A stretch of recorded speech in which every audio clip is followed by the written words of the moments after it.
Trece toamna, iarna, vara, și în inim urcă seara, vântul cântă în neștire, peste glezna ta subțire, palma mea în rugăciune, peste sânii tăi apune, și visez că ești a Ieve, vas de aur plin cu seve, când de fapt ești amintire, tu și glezna ta subțire. Mâna vai pe strune moare și pe tine nu te doare, hei, suflet fără chei, fără porți și fără ziduri, lași în urmă numai riduri.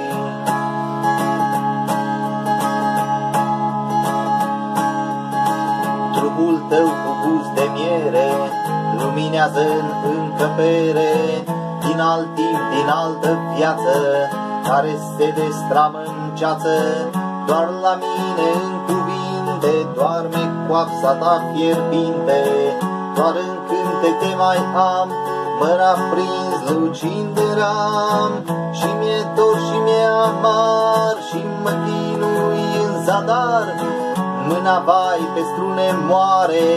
și pe tine nu te doare, hei, suflet fără chei, fără porți și fără ziduri, lași în urmă numai riduri.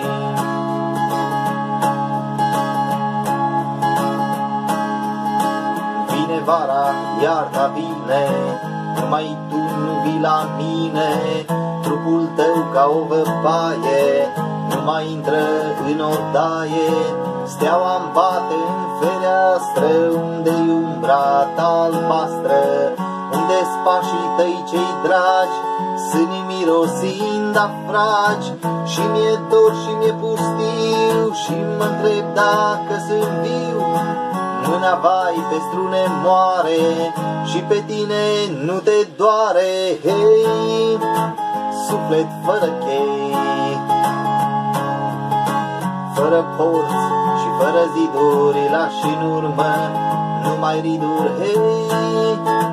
suflet fără chei, fără porți și fără ziduri, lași în urmă numai riduri, hei, suflet fără chei, fără porți și fără ziduri, lași în urmă numai riduri.